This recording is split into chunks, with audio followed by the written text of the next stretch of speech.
Rogo itu ya cuma rogone sing gerak nyembah. Kan masih ada yang namanya sembah rogo, ada yang namanya sembah kalbu, sembah jiwa, ada yang namanya sembah rasa. Itu ajaran yang Gusti Mangkunegara yang keempat. Samengko ingsun tutur, ya kan? Sembah catur. Ingat nggak?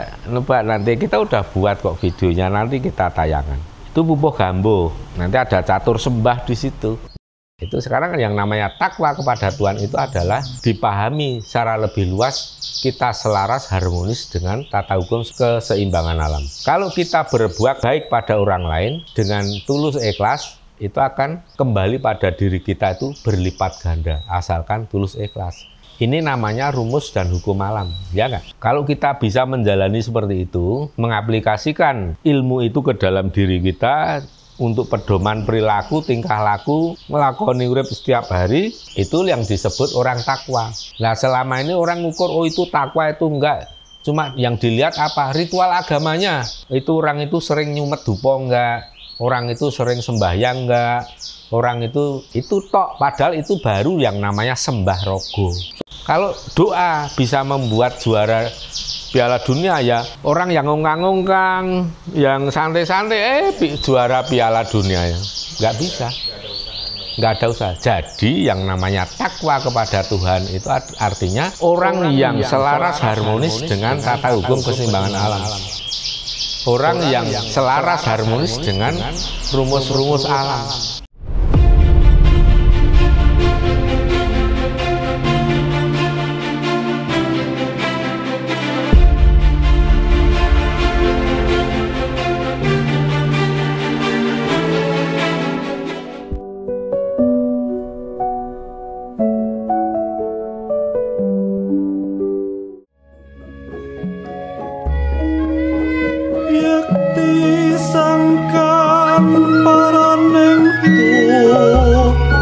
Mati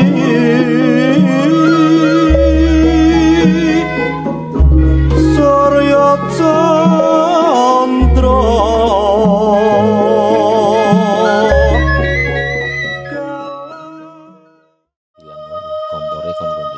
dimulai di Cukur Kunjung Gelungsik. Tahun telah berganti dari 2024 ke 2025. Zaman sedang berganti dari zaman Kolo Bendu perlahan ke fase zaman Kolo Subo, zaman di mana kebahagiaan akan muncul bahkan dirasakan oleh mayoritas wong cilik. Tetapi ini masih masa peralihan, akan banyak kejadian alam maupun gejolak manusia sebagai penuntasan karma atas bangsa ini. Tidak sedikit orang yang gagal lolos memasuki zaman Kolo Subo karena gagal berselaras dan berharmoni dengan alam. Maka eling dan waspadalah.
Jadi kalau dikatakan yang bisa memodifikasi cuaca itu bukan saja manusia yang masih hidup, melalui BMKG.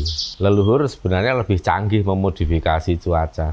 Makanya kalau kita menyaksikan sendiri itu baru paham, wah ternyata kehidupan ini begitu kompleks, tidak sesederhana yang kita pahami selama ini kan. Apalagi kalau kita memahami melalui ajaran kitab suci kan baku, hanya ini saja lah gitu. Rumusnya saklek cuman 1-2 hal itu saja yang berlaku. Tapi kalau kita lihat faktanya ternyata banyak sekali rumus yang bisa berlaku. Sekarang untuk mencari angka 10 itu rumusnya satu macam apa banyak? Banyak kan? Bisa kita menemukan 2 rumus, tapi bisa juga kita menemukan 1000 rumus untuk menemukan angka 10, ya enggak? Nah, coba dikarang sendiri bisa kok. 1010 dikurangi 1010. Terus aja. Mau 1 miliar rumus juga bisa. Nah, alam semesta itu seperti itu. Cuma dalam hal ini kadang orang menyederhanakan dalam sebuah rumus. Kalau 10 itu ya 5 tambah 5. Ya sudah, itu yang dipakai. Ketika seseorang itu menggunakan 1 rumus itu meyakini bahwa Tuhan hanya membuat 1 rumus saja, 5 tambah 5, 10, ya sudah. Pengetahuan orang berhenti di situ. Kalau menerima rumus atau pendapat orang lain, oh tidak hanya 5 tambah 5, tapi bisa juga 12 kurang 10 dikurangi 2 itu sama dengan 10, itu sama ketemunya. Kadang orang nggak mau nerima, padahal sudah disodorkan fakta, realitas. Itu yang kemudian sering disebut orang yang suka mengingkari nikmat. Maka kalau kita selalu menyarankan open mind, bukalah pikiran, mata hati. Pola pikir kita dibuka seluas-luasnya. Seluasnya itu seperti apa ya? Seperti samudra tanpa tepi. Kita bayangkan samudra yang tidak ada tepinya, yaitu luas, tak terbatas. Yang membatasi apa? Ya kemampuan diri kita. Ini yang harus kita garis bawahi ya, bahwa Tuhan tidak pernah membatasi sesuatu menjadi sifatnya rahasia atau terang, atau boleh diketahui. Tuhan tidak pernah membatasi itu. Kalau ada yang mengatakan bahwa oh itu rahasia Tuhan, dari mana kamu tahu? Kalau itu ketentuan Tuhan memang dirahasiakan, dari mana kamu tahu kan gitu? Kan tidak tahu. Semua orang juga nggak ada yang tahu. Bisanya hanya ngomong, oh jangan melampaui batas, itu udah rahasia Tuhan. Hanya Tuhan yang tahu. Lah lantas gunanya apa? Kalau semua orang sedunia ini mengatakan, biarkanlah hanya Tuhan yang tahu. Ya sudah, kita dari dulu ada di zaman batu. Ya, kan? Karena tuh kalau hanya Tuhan yang tahu nggak ada gunanya buat kehidupan ini, maka Tuhan nggak akan membuat bersikap seperti itu. Ini menurut pandangan spiritual Jawa. Kalau menurut pemikiran spiritual Jawa itu ya Tuhan tidak pernah membatasi. Tidak ada yang dirahasiakan oleh Tuhan. Semua boleh diungkap, diketahui oleh siapapun, oleh umat agama manapun boleh, asalkan mampu mengungkap rahasia. Tapi seringkali buruk muka cermin dibelah. Manusia sudah terbatas kemampuannya atau membatasi diri, ini yang lebih ironi. Tapi manusia kemudian membangun mental block. Oh, hanya Tuhan yang tahu. Padahal dirinya yang memang batas kemampuannya seperti itu untuk mengetahui. Nah, kenapa saya selalu mengajak teman-teman, sedulur-sedulur, tidak usah menggunakan konsep pasrah menyerah dengan embel-embel hanya Tuhan yang tahu.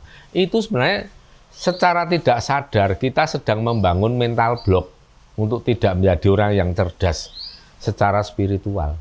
Wong saya itu banyak hal yang selama saya hidup tidak saya ketahui. Kalau saya mikir, wah hanya Tuhan yang tahu, itu udah rahasia Tuhan. Ya saya udah stuck di situ, mandek. Untungnya saya tidak pernah menggunakan konsep seperti itu. Maka dari itu saya malah justru ditunjukkan selama ini yang masih menjadi rahasia buat diri kita sendiri ya. Bukan rahasia Tuhan, buat diri kita. Akhirnya terungkap, terbuka karena apa? Kita mau ngelakoni ilmu. Menjalani laku spiritual Jawa, akhirnya makin dalam, makin jauh kita melangkah, kita makin menyaksikan banyak hal. Kita makin melihat yang tidak pernah kita lihat sebelumnya. Kita menjadi tahu sesuatu yang tidak pernah kita pahami sebelumnya, tidak pernah kita tahu sebelumnya. Karena apa? Kita berani melangkah terus. Coba kalau di awal-awal saya sudah ngomong, hanya Tuhan yang tahu, udah jangan melangkah lebih jauh. Itu saya tidak akan menjelajah dan kemudian menyaksikan bahwa ternyata Tuhan lebih maha besar dari yang digambarkan dalam kitab suci. Tuhan lebih maha adil daripada yang digambarkan dalam kitab suci. Ini nyata, ini bukan hanya statement kosong. Karena kebesaran, kemahaan, semua kemahaan, sifat-sifat yang tercantum dalam kitab suci agama apapun tidak membeda-bedakan. Ya. Itu sudah konsep yang dibuat dan ada batasan. Gitu. Makanya setiap konsep di situ ada batasan. Nah, ketika kita terus menjelajah, maka kita dibiarkan oleh Tuhan. Silahkan ketahui sebanyak yang engkau mampu, yang kamu mampu ketahui, kan begitu kira-kira. Nah, ini kenapa saya bisa begini? Karena saya suatu waktu dulu, saya pernah diperintah yang Gusti Mangkunegoro yang keempat, Ki Ageng Mangir Wonoboyo, yang Panembahan Bodo untuk berjalan ke barat. Tapi karena zaman sekarang boleh berjalan menggunakan mobil, bukan jalan kaki. Tapi selama perjalanan, kan kita nahan supaya tidak ngantuk. Siang malam prihatin nyetir terus. Kalau belum ada perintah kembali, jangan lakukan. Jadi Romo terus jalan sampai arah Cilegon, arah Merak. Nggak tahu sampai mana, nanti pokoknya arah ke barat dari rumah. Ternyata baru sebelum Merak sudah diperintah, sudah kembali. Pada saat diperintah untuk kembali oleh Yang Gusti Mangkunegoro yang keempat, beliau sambil berpesan, jebeng itu canggah atau cucu. Kalau bahasa Solo kan raja memanggil keturunan atau orang yang dianggap cucunya itu kan jebeng. Jebeng, wis cukup, anggonmu mlaku ngulon. Saiki diparengke balik, puter balik. Beliau sambil ngendika gini, jebeng midra sak jembaring langit, midra sak jembaring samudra, midra sak jembare jagat raya, supaya mangerti sejatining urip. Mangertiya sejatining urip supaya bisa nggayuh urip kang sejati. Nah, ini kalimat emas menurut saya.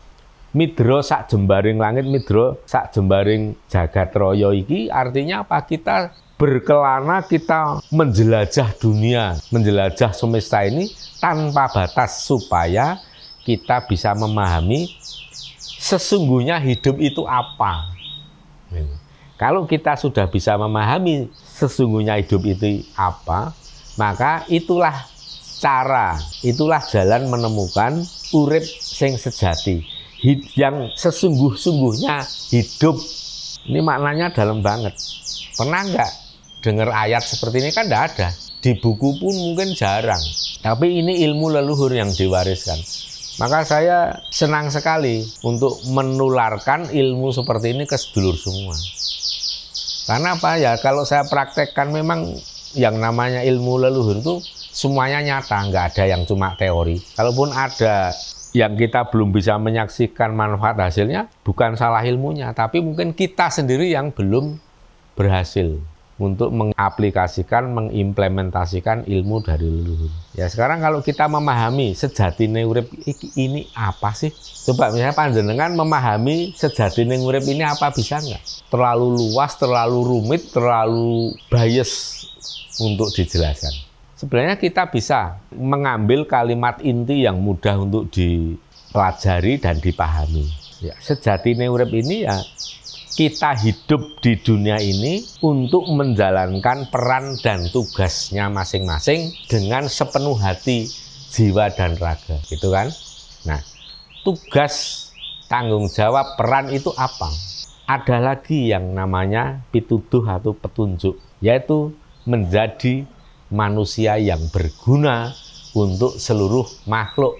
Titik. Udah sampai di situ aja. Ada yang bisa mengulang kalimat ini tadi?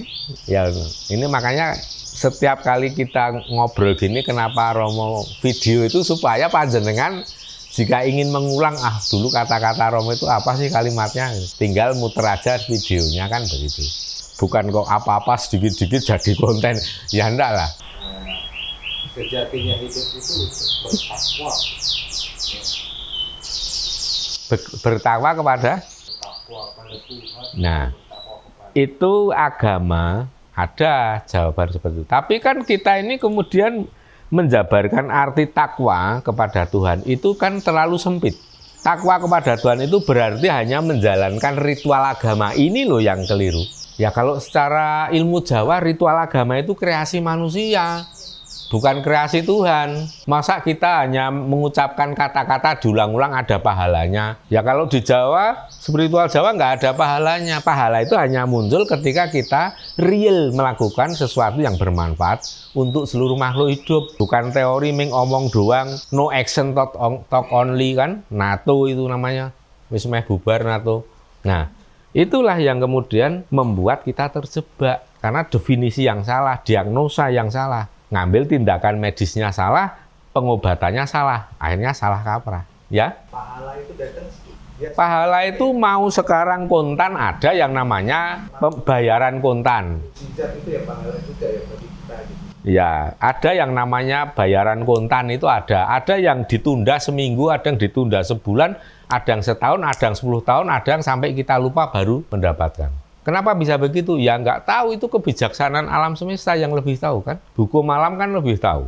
Hukum alam itu maha adil, tidak pernah menyisakan secuil pun ketidakadilan. Akan diberikan ketika kita berada di timing yang tepat. Timing yang tepat kapan? Banyak parameter dan faktor. Alam semesta ini sudah ada mekanisme untuk menghitung seperti itu. Kenapa kok alam semesta? Bukankah ini mati, benda mati? Ya enggak. Alam semesta itu adalah manifestasi dari hukum Tuhan itu sendiri. Tuhan hanya membuat rumus dan tata keseimbangan alam. Dan itu begitu dibuat oleh Tuhan, berjalan mekanismenya secara otomatis. Bukan kok Tuhan mengatur setiap kegiatan manusia, ini ada kelompok, ini ada klub bola, ini minta supaya juara Piala Dunia. Oh ini aneh, jadi kadang orang itu mengatur Tuhan, nyuruh Tuhan supaya memenangkan klubnya, supaya menang Piala Dunia. Ya kalau logikanya seperti itu, agama yang direstui Tuhan, orang yang paling dekat dengan Tuhan, itulah yang jadi juara semua. Lah kenapa peraih Piala Dunia itu justru sering dikatakan orang negara kafir?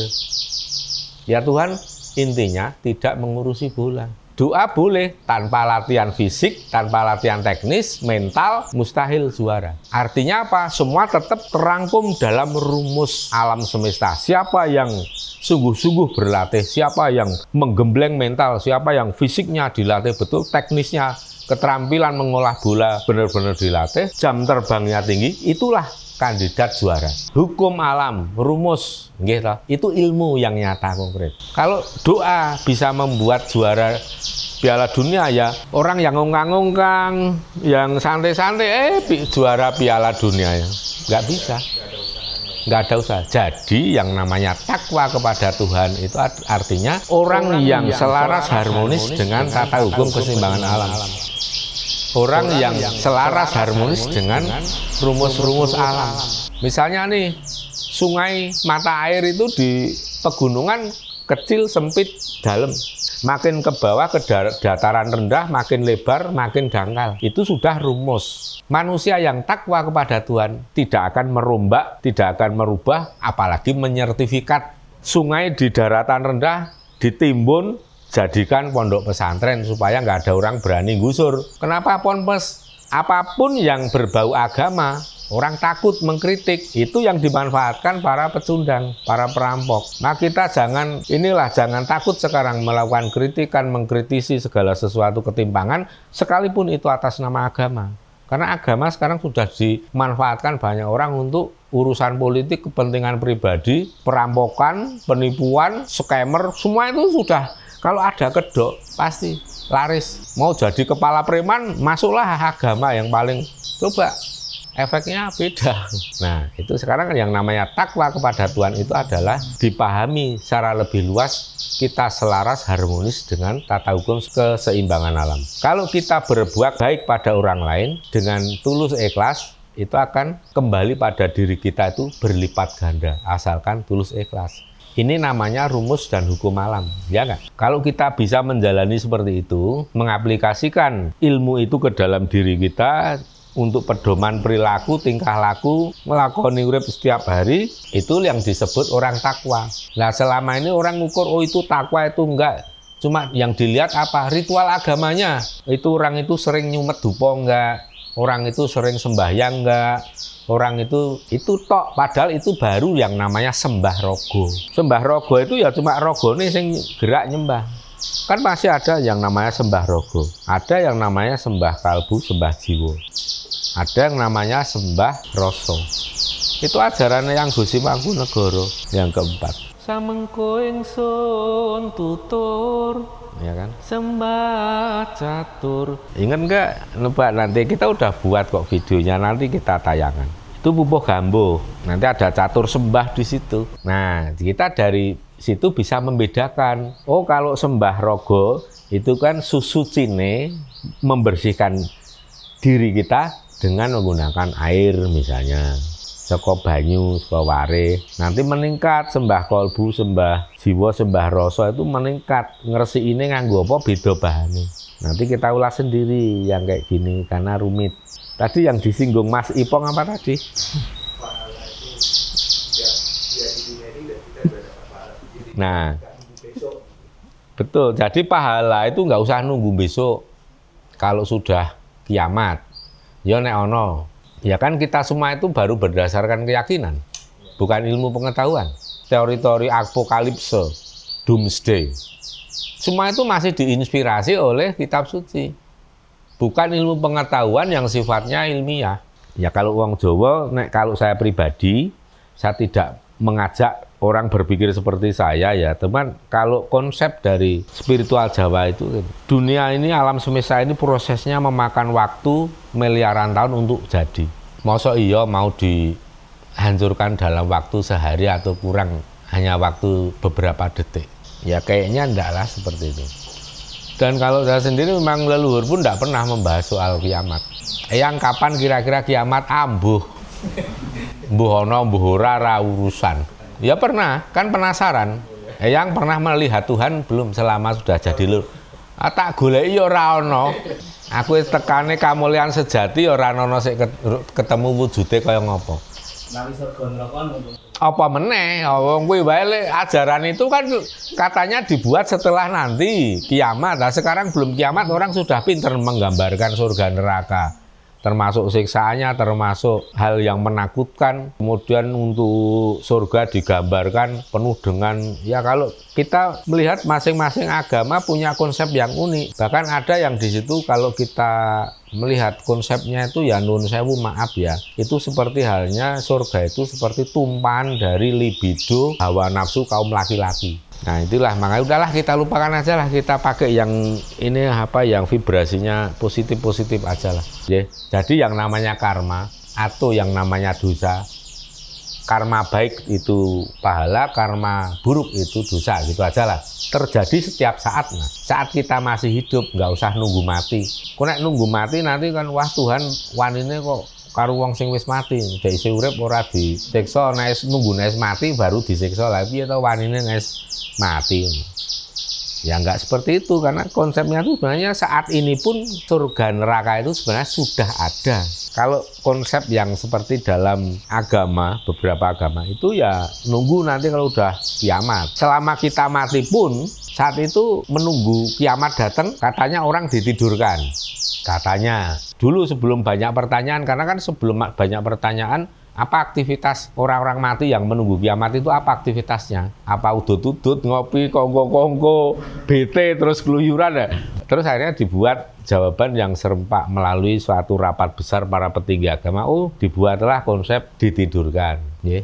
Tapi bagi yang kritis pikirannya, ngejar pertanyaan. Loh, kan ada siksa kubur. Seberapa lama siksaan itu berlangsung? Di kubur aja disiksa, nanti kalau sudah ada akhirat, neraka dibuat disiksa lagi. Enak dong yang mati sekarang, penjahat-penjahat yang mati hari ini, besoknya kiamat. Ya. Begitu mati, sejam kemudian kiamat, jadi nggak sempat disiksa. Bingung kan dengan pertanyaan seperti, iya ya gimana ini konsep? Akhirnya yang konsep ditidurkan, bisalah dibuat bagi orang-orang yang baik, yang dapat siksa, tidurkan. Lah, yang dapat siksa, apa ya ditidurkan? Ya penak. Nah makanya itu nggak terjawab. Kenapa bisa nggak terjawab? Ya karena itu tadi. Kalau ini maaf ya, kita bukan membenturkan, tapi ini kita hanya compare. Kalau ilmu Jawa, konsep seperti itu nggak ada. Yang ada adalah menyampaikan, melihat, menyaksikan realitas bahwa orang setelah mati langsung proses menuju ke alam keabadian. Ini nuwun sewu, kemarin istrinya Pak Gubernur, Pak mantan Gubernur, datang kemari, kan manggilnya ke Romo ini Pak D. Pak D, saya ini, Ibu, ini ya, saya titip Bapak dijaga, diberi nasihat, diarahkan. Bapak itu maksudnya suami beliau. Ini saya sudah 2 tahun meninggalkan Bapak. Ini saya akan melanjutkan ke perjalanan. Artinya setelah 2 tahun, nanti setelah 1000 hari kan, 2 tahun lebih kan itu, 1000 harinya, ternyata beliau pamit mau melanjutkan perjalanan lebih jauh lagi. Jadi akan makin jauh meninggalkan keluarga dan dimensi bumi untuk menempuh alam pangrantosan, jalan makin jauh menuju ke alam keabadian. Ini membuktikan ternyata benar konsep ono 40 hari, 100 hari, 1000 hari. Itulah tahap-tahap sukma itu meninggalkan dimensi bumi, keluarga untuk menempuh perjalanan yang lebih jauh.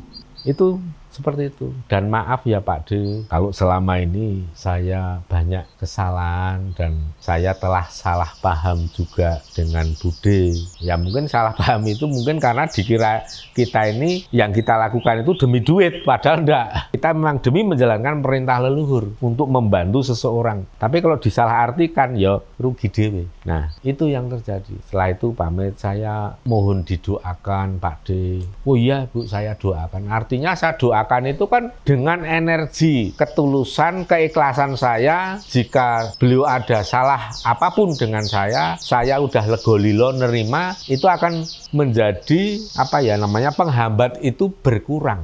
Karena kita sudah islah, ibaratnya sudah serah terima, udah ijab kabul, dalam arti serah terima kesalahan, udah oke, saya udah enggak apa-apa. Walaupun yang namanya kesalahan besar, kesalahan fatal itu tetap alam semesta akan menimbang. Tetapi setidaknya kalau kita ada ikrar saling mengikhlaskan itu ya sudah, perasaan ikhlas, apalagi dendam, kebencian kita itu akan bisa melepaskan seseorang dari belenggu. Itu yang dimaksud doa. Ya saya juga Bu, saya juga minta maaf. Mungkin selama ini saya juga pernah kesal ke Ibu karena Ibu tidak paham apa yang kami lakukan. Maafkan ya Bu, ya saya maaf. Nah, ini kita menyaksikan, oh perjalanan sukma itu seperti itu ya. Berapa lama di alam pangrantosan ya tergantung seberapa besar dharmanya sewaktu hidup. Makin besar dharma ya makin cepat langsung nembus ke keabadian. Pertanyaannya, apakah kasus seperti ini, seorang ibu tadi yang berpamitan setelah 1000 hari untuk melanjutkan ke keabadian, ini sudah bisa disebut leluhur? Kira-kira sudah bisa disebut leluhur belum? Ayo, sudah. Pendapatnya dikeluarkan, nggak salah benar, nggak masalah, bukan persoalan salah benar. Tapi kita melihat konsep, monggo masuk. Ayo coba, kalau panjenengan jawab benar atau jawab salah, itu bukan karena panjenengan tidak cerdas, bukan. Karena panjenengan hanya menerima informasi yang ada. Monggo Pak, silahkan ambil minum sekalian terus bawa masuk. Ayo, apa Mas Ipong? Sudah jadi leluhur apa belum? Ya, sudah. Ya, berikut. Sudah. Terus Mbak Novi, Mbak Sisi sudah. Belum. Lihat YouTube-nya Romo bilangnya habis keluar dari alam keabadian. Ya, ini Mas David nih sudah pernah melihat penjelasan Romo nih di YouTube. Jadi memang belum. Yang namanya leluhur itu kan roh yang sudah mencapai tempat yang luhur atau keluhuran. Sedangkan di alam pangrantosan ini belum luhur. Ini masih alam pembersihan, pelukatan sebenarnya. Pelukatan di alam setelah kematian itu ya namanya pangrantosan. Kalau pembersihan di saat kita masih hidup, ini namanya pelukatan ini nanti. Jadi ini belum disebut leluhur karena memang belum masuk ke dimensi yang lebih luhur. Disebut leluhur karena sukma atau roh itu sudah masuk ke dimensi yang lebih luhur dibanding daripada dimensi bumi. Jadi orang-orang yang berhasil menembus keabadian itu pasti orang yang sudah memenuhi syarat. Gambarannya begini, sekarang ini untuk syarat naik kelas nilai minimal berapa ya Mas rata-rata? 7 ya, ya katakanlah 7 untuk naik kelas lah. Sekarang kalau misalnya nilainya 6,5 atau 6,7, belum kan? orang yang belum memenuhi syarat itu lebih lama penyucian di alam pangrantosan. Disitulah mereka menebus karma buruk selama hidup. Bisa ratusan tahun? Bisa. Bisa ribuan tahun? Bisa. Bisa 10 tahun? Bisa. Semua tergantung seberapa besar waktu kita hidup ini berguna untuk kehidupan. Itu dharma. Nggih, monggo. Bisa dibantu enggak yang yang belum masuk supaya Kalau membantunya hanya sebatas tadi yang Romo ceritakan, kita melepaskan rasa dendam karena pernah dipersulit, pernah dibuat menderita, itu bisa lah. Ya walaupun mungkin seberapa kita nggak tahu presisinya, ya persentase secara presisi kita nggak tahu, tapi setidaknya itu akan mengurai sebagian dari kendala. Jadi itu artinya itu doa. Doa itu seperti itu. Kalau memang dia dulu pernah melakukan kesalahan pada kita, ya sudah. Kita oke, kita fine-fine aja. Oke Bu, nggak apa-apa, kita fine-fine aja. Oke. Setelah perjalanan panjang jadi leluhur. Nah, kalau soal nites itu biasanya sukma-sukma yang sudah tingkatannya lebih tinggi lagi. Karena di dalam dimensi keluhuran yang tempatnya para leluhur, ini nanti juga masih ada kelas-kelas lagi. Leluhur yang usianya 100 tahun setelah kematian ya, 200 tahun, 300 tahun setelah kematian. Itu nanti tingkatannya akan makin tinggi. Semakin lama leluhur, usia kematian sudah semakin lama, mereka juga makin sulit dilihat. Kadang hanya berupa cahaya. Misalnya ini leluhur yang sudah 700 tahun, terus kelihatan seperti leluhur yang baru 50 tahun. Enggak, mereka sudah kasta atau levelnya itu, level vibrasi sukmanya itu udah tinggi banget. Yang tampak hanya tinggal cahaya. Ya walaupun kadang beliau berusaha untuk membuat supaya kita itu bisa melihat, saya dibantu leluhur. Itu pun nanti tetap ada sekat kabut yang tebal sekali, dan walaupun itu sosok itu ada di depan kita, tapi kita melihat gini ada rasa yang ini sangat sepi tumlawung yang jauh banget. Ini leluhur sepuh pasti. Tapi kalau leluhur yang dekat, yang masih muda, 50, 100 tahun, 200 tahun itu masih termasuk dekat. Gampang itu seperti kita ngobrol dengan panjenengan ini, hanya itu badan halus. Deket banget dari suaranya, dari ngobrol, was. Apalagi juga tidak beda zaman, jadi nggak ada kendala dalam hal bahasa. Tapi kalau sudah beda zaman, misalnya nih, Romo pernah nggak ketemu leluhur zaman Mataram kuno? Kalaupun ketemu, saya nggak bisa paham artinya saat beliau bicara. Karena beliau juga pasti menggunakan bahasa zaman dulu. Mahapatih Gajah Mada aja sampai sekarang masih menggunakan bahasa Sanskerta. Gimana ada YouTube yang katanya ini kemasukan Patih Gajah Mada terus ngomongnya bahasa Indonesia, bahasa Jawa 30 menit nggak berhenti-berhenti, ya nggak ada kayak gitu. Patih Gajah Mada itu baru di sini sejak 3 tahun intensif. Ini baru belajar bicara bahasa Jawa sedikit-sedikit, bahasa Indonesia dikit-dikit. Itu karena ada penerjemah leluhur yang bisa menjembatani. Ada anaknya Romo yang Pangeran Timur yang bisa sukmone iso bahasa Sanskerta.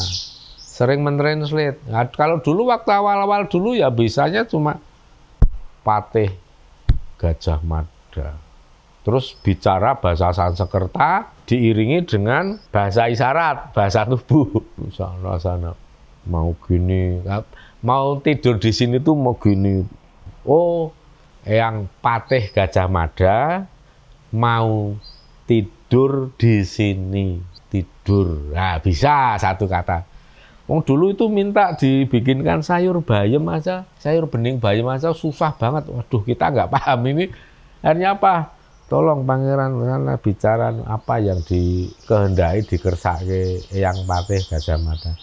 Oh yang Gajah Mada nyuwun didamelken jangan bening bayem kayak gitu aja seradong. Nah itu kayak gitu. Kalau yang Dewi Gayatri Rajapatni bisa bicara bahasa Jawa karena beliau sudah lama mendampingi raja-raja sejak Sri Susunan Pakubuwono I hingga sampai ke 11. Jadi beliau sudah kulino interaksi dengan orang yang hidup zaman sekarang. Berarti kan udah ratusan tahun mendampingi para. Nah itu yang membuat leluhur zaman dulu banget bisa bahasa Jawa, sekarang ya seperti itu. Makanya jangan gampang kena tipu, kena prank. Orang di candi seolah-olah ini narik apa, begitu masuk ke badan ngomongnya bahasa Jawa zaman sekarang. Ngomongnya bahasa Indonesia, ya nggak ada kayak gitu. Ya kayak gitu banyak orang yang main gimmick. Yang masuk menggambarkan anak kecil, ternyata suara perut. Falsetto. Ya kalau orang yang rohnya anak kecil itu ya suara anak kecil, bukan suara falsetto. Tapi yang di YouTube itu kan banyak suara falsetto. Nah itu cuma gawe-gawean itu, cuma rekayasa ya, gimmick. Ada lagi nggak pertanyaan? Kalau di alam panganan Sorosan tuh sehari-hari ngapain? Ya yang jelas itu banyak sekali yang dilewati melalui ya sebuah penderitaan untuk menebus kan. Kalau saya itu pernah melihat teman saya dulu, teman sekolah waktu saya kecil. Tapi dia masih rada muda itu meninggal kecelakaan karena kebut-kebutan. Memang dia dulu nakalnya itu ya brutal, sampai sering ngerampok, maling itu udah kerjaannya setiap saat. Pada suatu ketika, ini kita bicara dia sudah meninggal ya karena kecelakaan. Selang sekitar 3-4 tahun, saya lihat dia ada di bawah jembatan. Nggak salah ya. Dia ngeliat juga, manggil. Oh berarti bener kowe koncoku mbiyen. Cuma ndepis di bawah kolong jembatan. Artinya apa ya? Sukmone nglambrang. Nggak bisa. Jadi di bumi pun kondisinya sangat menderita. Itu ada lagi yang lebih parah. Masuk ke dalam binatang. Itu karena apa? Ya mungkin saking minimnya dharma, tapi banyak melakukan kesalahan. Sering mencelakai orang, membuat menderita orang. Itu yang kemudian masuk ke dalam binatang. Binatang apa yang dimasuki sukmane ya menyesuaikan seberapa pantas dia masuk. Kalau pantasnya masuk ke anjing, bisa masuk anjing, kucing, ayam, kambing. Cuma nanti biasanya binatang ini kan selama hidup ya kadang ada gunanya untuk orang, untuk kehidupan. Nah itu tebusan dia untuk nanti meningkatkan level. Tadinya dari anjing menjadi kambing. Kambing lebih banyak dimakan orang kan. Orang yang konsumsi anjing dengan konsumsi kambing itu kan lebih banyak konsumsi kambing. Jumlah dagingnya juga lebih besar. Maka kalaupun itu dimakan orang, yang makan lebih banyak orang. Dharmanya lebih besar, manfaatnya lebih besar. Nah, itu nanti menaikkan level dia ke binatang yang lebih tinggi. Misalnya kerbau untuk membajak sawah atau untuk apa, itu termasuk dharma. Itulah yang disebut, ya itu termasuk apa ya, mungkin masih masuk alam cakupannya, masih alam pembalasan. Tapi kan itu isi ibaratnya masih melekat di dimensi bumi.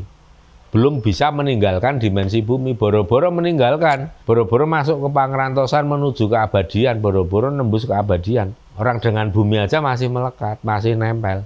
Karena ada tanggung jawab. Ibaratnya, kamu jangan meninggalkan tempat ini, kamu masih punya utang. Sini dulu, ditahan, jadikan jaminan. Nah, tapi ada yang lebih parah enggak dari binatang menjadi binatang? Ada. Tubuh binatang pun tidak ada yang pantas dimasuki sukmane karena dia terlalu jahat. Jadi apa? Jadi roh jahat. Nah, itu yang kadang suka ingin mencari temen. Wah, dia kok terlalu parah menderita. Akhirnya blusuk ke wong liya untuk biar nasibnya kayak dia, itu bisa. Makanya roh jahat itulah yang suka bisanya roh jahat itu biasanya lebih agresif mengganggu orang. Misalnya di tol, kita pernah di tol Cipularang yang sering terjadi kecelakaan kilometer 94 sampai 64 itu. Yang jalur pete, itu kan ada yang memang siluman yang memang tinggal di sana, yang aromanya itu seperti jengkol pete itu kan lelembut kelas tinggi, kesaktiannya tinggi, kastanya tinggi. Beda dengan yang aroma bangkai, comberan itu kan kelasnya rendah. Nah, kalau di sana kan kelasnya tinggi, sakti-sakti. Cuma ternyata di situ ada juga roh jahat. Kita tahu itu roh jahat karena apa? Ini ada mobil pickup provokasi nih. Nyalip dari, kita kan di lajur kanan kecepatannya di atas 120. Ini pickup dari kiri. Pas tepat waktu artis yang kecelakaan itu siapa itu? Pedangdut itu. Nah, itu nyalip kenceng banget. Nyalip tiba-tiba ngerem, masuk ke depan saya, motong, ngambil celah. Ya udahlah kita kasih. Uang ini kalaupun balapan nggak ada hadiahnya itu kan, percuma. Ya udah, habis masuk di depan kita, geser lagi ke lajur kiri, lajur kedua dari kanan. Monggo sambil diminum.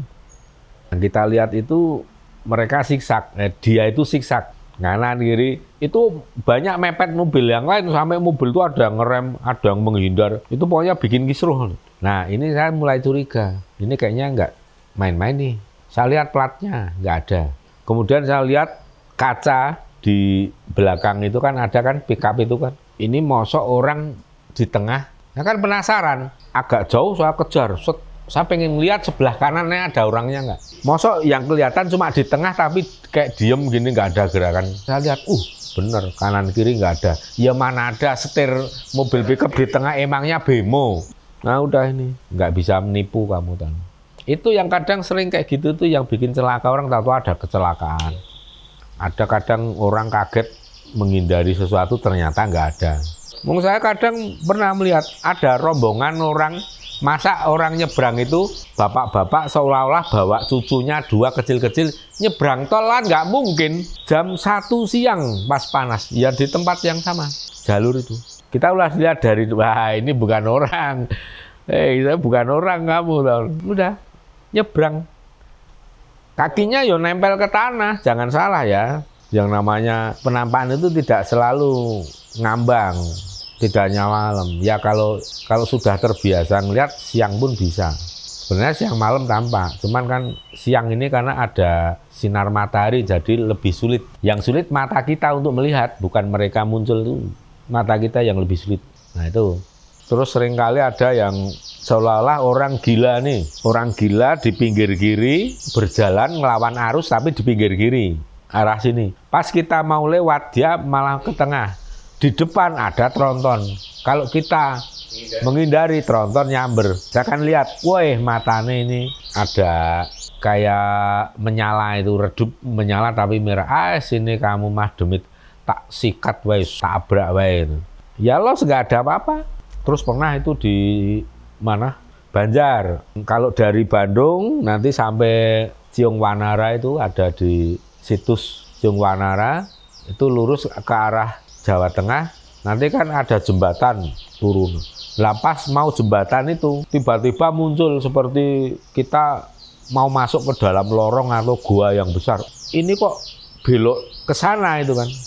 Belok ke kiri. Padahal jalan ini lurus. Ini. Oh, jadi seperti ini yang kadang orang yang bisa celaka karena kena kamuflase seperti itu. Makanya kita tuh setiap kali dalam perjalanan itu ya saya minta untuk membawa delingo bengle. Taruh aja di laci. Itu bisa menyingkirkan hal-hal seperti itu. Juga termasuk bisa menjaga kita dari incaran pesugihan. Romo kan juga udah wanti-wanti untuk tahun 2025 ini akan makin banyak orang masang makhluk pesugihan.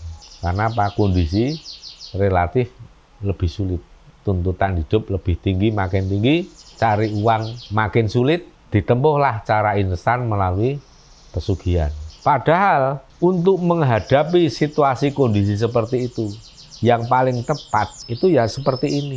Golek pesugihan dengan cara halal, melukat, syukur kunjung gelung, sowan leluhur, setiap malam Jumat atur pisungsung, tambah malam Selasa Kliwon. Itulah cara mencari pesugihan lahir batin dengan halal, tidak mencelakai orang dan berkah. Kenapa mesti cari pesugihan dengan cara jahat? Pesugihan dengan cara jahat itu orang akan menjadi kaya raya ketika berhasil membuat orang lain menderita. Makin besar penderitaan yang dibuat, yang ditimbulkan, makin cepat kaya.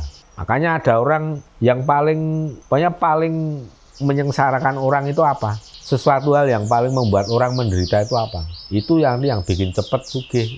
Itu mekanisme cara kerjanya pesugihan yang jahat kayak itu.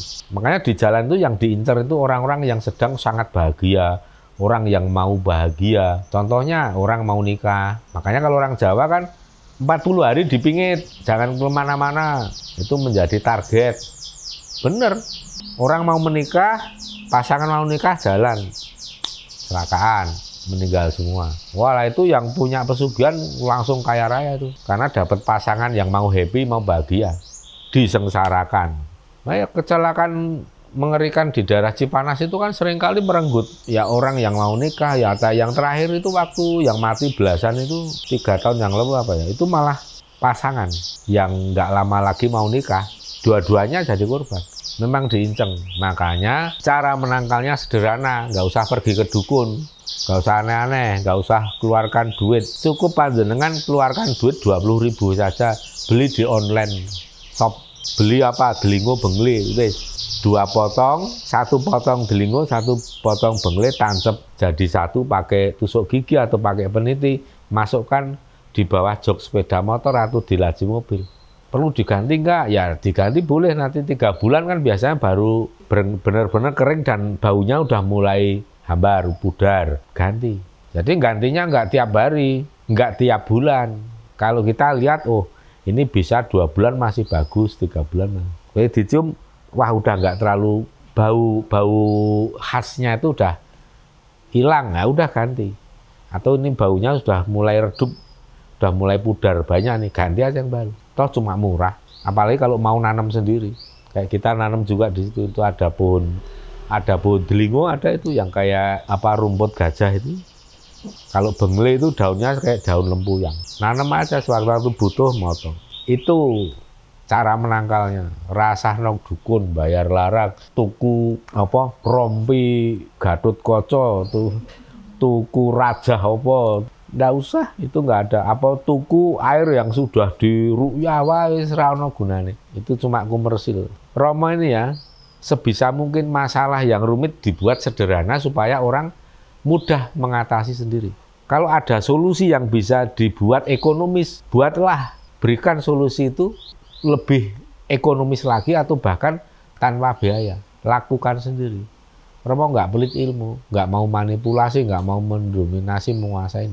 Kita sering sebarkan, yuk jalankan sendiri. Caranya memagari diri, memagari perjalanan kita. Kalau orang Bali tertib, mobil-mobil perjalanan, mobil transportasi, angkutan umum selalu ada sesajinya. Makanya relatif lebih aman. Ya apalagi ada yang ditanyakan, mumpung seru. Ya? Saya sudah membuktikan. Nggih. Saya bilang beras sama garam. Ya? Oh, beras sama garam. Hujan angin sudah disebar aja ya. Kan ada soalnya. Ya 5 menit terus reda gitu. Ya, makanya kan itu testimoninya banyak banget. Yang mempraktekkan seperti itu banyak banget testimoni dan berhasil. Durasi keberhasilannya antara 3 menit sampai 10 menit rata-rata. Ya Romo kan sampaikan, pernah bikin videonya nih, tak sebar, ini hujan angin. Video diputar, ada timernya, sebar. Itu cuma berapa itu terhitung 2 menit apa ya? Itu 2 menit kita arahkan kamera ke langit itu. Nah itu udah lubang. Ya, mendungnya udah apa lubang, jadi udah bersih, semuanya menyingkir ke kanan kiri kayak melingkaran itu. Ilmunya nyoto, nek dipraktekkan siapapun bisa. Jadi ilmu Jawa itu kalau yang memang harus pakai ubo rampe, saya ajarkan pakai ubo rampe. Kalau yang ubo rampenya sederhananya saya beritahu. Kalau yang tanpa ubo rampe ada juga apa? 6 tahun itu setiap 6 tahun sekali dilewati anak. Setiap 6 tahun sekali. Rumahnya Mbak Novi di Tuban. 2 kali saya tahu. Oh, jadi sudah 2 kali pernah menyaksikan, mengalami. Setiap 6 tahun dilewati puting beliung pas depan rumah. 52 rumah. Ya itu sebenarnya kalau orang tahu, udah sebari garam sama beras itu. 1 genggam apa? Ya pokoknya 1 genggam itu campuran beras dan garam. Udah. Doanya piye? Ya mungkin dari batin pun sudah cukup. Atau kalau mau diucap boleh. Kalau orang Jawa itu ya cuma mempersilahkan lewat saja.